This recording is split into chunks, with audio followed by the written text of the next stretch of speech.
متحدہ عرب امارات کی کمپنی آٹوکرافٹ نے بدھ کے روز چین کی EVTOL طیارے بنانے والی company Shanghai T cab technology company limited کے ساتھ ایک مفاہمتی یادداشت یعنی MOU پر دستخط کیے ہیں۔ اس معاہدے کے تحت وہ 1 ارب امریکی ڈالر مالیت کے 350 E-20 EVTOL طیارے خریدے گی۔ یہ چین میں EVTOL طیاروں کا اب تک کا سب سے بڑا مجوزہ آرڈر ہے، جو ملک کی کم بلندی والی معیشت کی تیزی سے ترقی کو ظاہر کرتا ہے۔ یہ معاہدہ سال 2021 میں قائم ہونے والی نئی کمپنی ٹی کیپ ٹیک کے لیے ایک اہم پیش رفت ہے۔ اس کے E-20 ماڈل کے طیارے اب مشرق وسطی و شمالی افریقہ میں کم بلندی پر سیاحت اور شہری فضائی نقل و حمل سمیت مختلف تجارتی مقاصد کے لیے تیار کیے جا رہے ہیں۔ گزشتہ برس چین کی عالمی درآمدی نمائش یعنی CIEE کے موقع پر دونوں کمپنیوں کے درمیان شراکت داری قائم ہوئی تھی۔ اسی شراکت داری کے نتیجے میں یہ اسٹریٹجک تعاون وجود میں آیا، جو EVTOL طیاروں کی تیاری میں ٹی کیپ ٹیک کی مہارت کو آٹوکرافٹ کی مقامی آپریشنل صلاحیت اور منڈی تک رسائی کے ساتھ جوڑتا ہے۔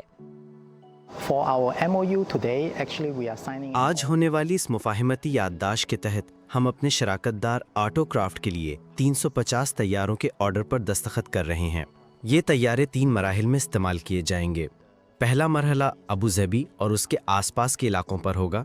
دوسرا مرحلہ ابوظہبی سے پورے متحدہ عرب امارات تک پھیلے گا، جبکہ آخری مرحلہ مشرق وسطی اور شمالی افریقہ یعنی MENA کے خطے پر مشتمل ہوگا۔ اس مرحلے میں ہم چاہیں گے کہ یہ طیارے سعودی عرب، قطر اور بحرین جیسے ممالک میں بھی استعمال ہوں۔